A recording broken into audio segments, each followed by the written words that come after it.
Welcome to Total Football Episode 1. Manchester United 0, Arsenal 1. I have no words for that performance by Arsenal today. It was shocking. The fact that we've come away with a 1-0 win at Old Trafford without conceding a single goal is shocking. I cannot believe Manchester United didn't get a single thing from that game. No point, no 3 points, zero, nothing. They come away with nothing after that performance.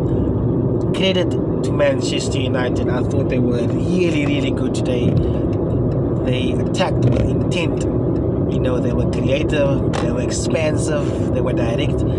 There was a combination of, different styles of football within the 90 minutes from Manchester United. They went long, they went direct, they played through the middle, and they were so dangerous. I think had Diallo, had he started the game on the right hand side instead of Dallo, I think they win that game. I definitely think they win the game. I thought Mason Mount had a good game as well. I thought he was good as a false nine, dropping deep and creating space for Mbeumo and Cunha. I genuinely thought that Mason Mount was actually very good, and I realized I'm talking like a Manchester United supporter. That's how bad we were. The fact that I'm praising Manchester United, and talking about them, it says a lot about the performance of Arsenal. Shocking performance. And I think that, people are saying that, the title is between City, Liverpool and Arsenal, and I agree with them. I agree that, it's between the three of those teams, but I think we'll fall away. If we continue performing like that, we fall away. I think that we don't like today. Defensively, we were good at some parts of the game, but we were also sloppy and, giving the ball away. There were so many misplaced passes.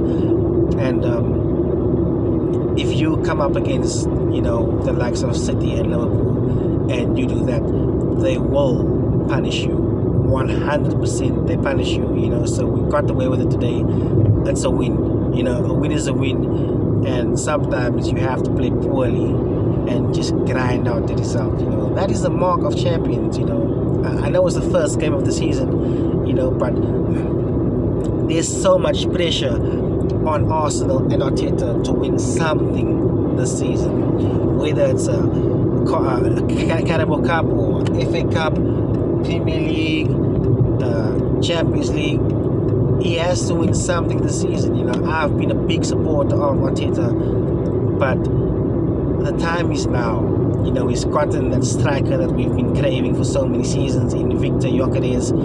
We need to win something. He needs to win something, and I think if he goes another season without a trophy, I think they have to look at it and make a change, because you cannot go 6 seasons without winning a single thing.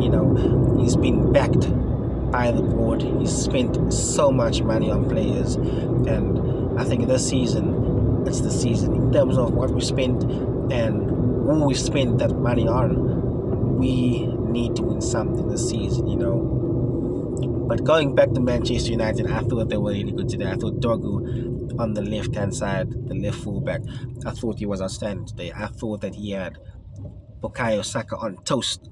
Now, we've had this conversation a couple of times over the past few seasons. Bukayo Saka, world class or not? And as an Arsenal supporter, I don't think that Saka's world class. I don't think that is world class. I think the term world class, I think it gets thrown around too easily.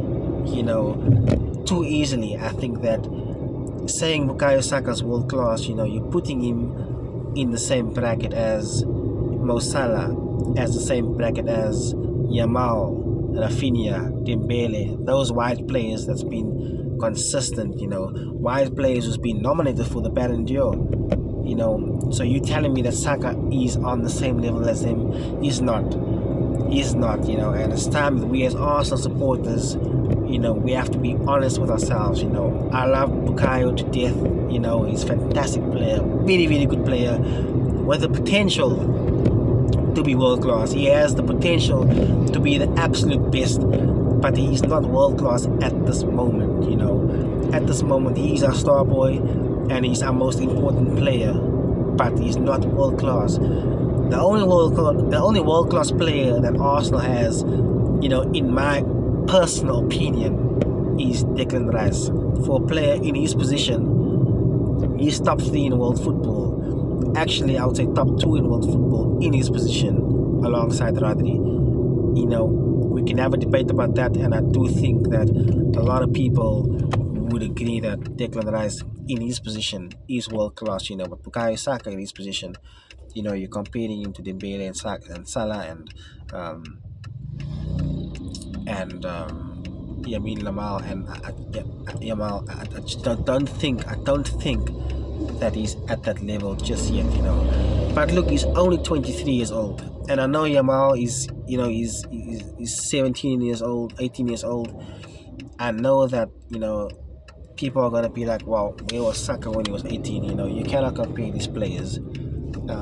Because Yamal is better than Lionel Messi at this age, so we cannot compare players based of their ages, but I do think that Saka, he has to be more consistent, if he has to be recorded as a world-class player. But going back to the game, I thought that Manchester United, they looked more like title contenders than Arsenal.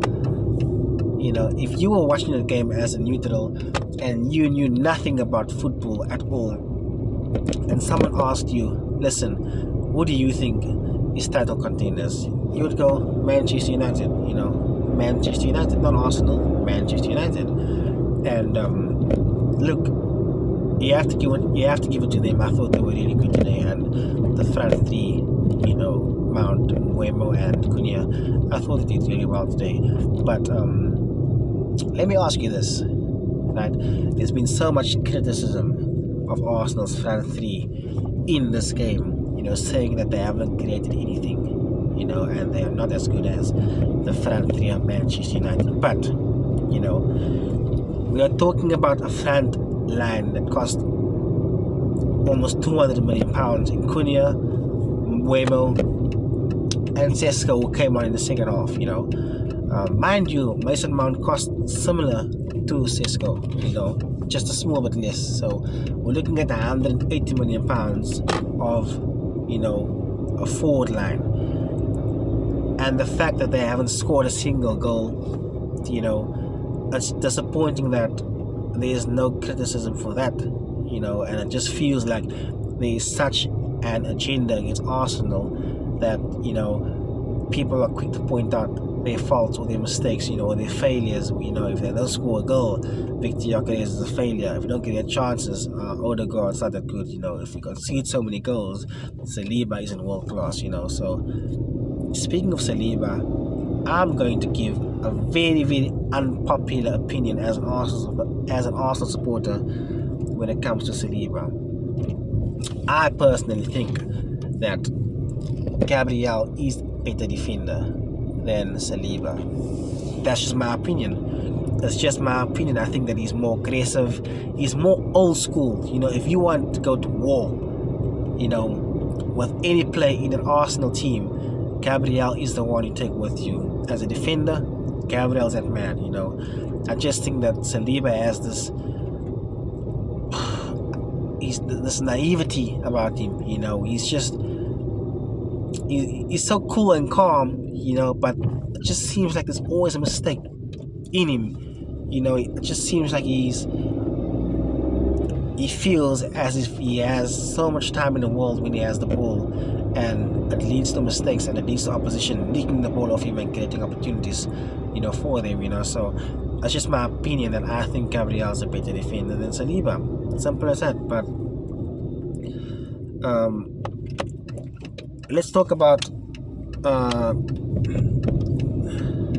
gonna cut it off. You know what? We're you know what? We are not cutting anything off. This is the content. You know, there's no perfection. There's no, you know what? You have to cut out these faults. You know, you said something wrong. You said something wrong. You made a mistake. No, we post what we say. If you mess up, you post, regardless of what you mess up. You know, this is what we do. But next game, Arsenal, Leeds United at home. It's a must-win game for Arsenal. It's a must-win game for Arsenal, because after that you go to Anfield and you face Liverpool. If you lose to Liverpool, you know, the following week you welcome Man City, and Man City look like the old Man City. You do not want to go playing up against them, you know, after a loss, you know, especially with the confidence that's going through them now, you know, with the performance against Wolves, you know, with the weekend, you know. So that's important for Arsenal, you know, to get these wins. You know, I know we played so poorly against Manchester United, you know, but to come away with 3 points, you know, and a clean sheet, that's so huge in terms of how we hope the season goes. You know, we hope that the season goes well, and we need to win games when we are playing badly. We absolutely have to, you know. So Leeds at home, I expect us to win. I expect Gyökeres to be on a score sheet. What on earth is score sheet? I expect Victor Gyökeres to be on the score sheet. And you know, speaking of Gyökeres, you know, we have to mention Kai Havertz. There's something different about him this season. He seems more fit. He seems more slim. He seems more quick. You know, I don't know if it's the fact that, you know, he knows now that he has competition, but Havertz looks like a different player, you know, and I wouldn't be surprised if he starts, you know, the game at Anfield. You know, I would still go with Gyökeres against Leeds United, because we will have more of the ball, we will create more chances, and I just think that it's a perfect game for him to get off the mark, you know, and get on the score sheet. But in terms of the bigger games, you know, I watched Kai Havertz come on yesterday, and he just looks a different player. I'm not saying that I prefer Kai Havertz over Gyökeres, but I do prefer this Havertz over last season's Havertz. You know, he looks more up for it. You know, he looks more aggressive, and he looks more fit, and there's just a hunger about him this season. You know, and I just think that the addition of Gyökeres will only do Havertz a world of good. You know, so next week, Leeds at home.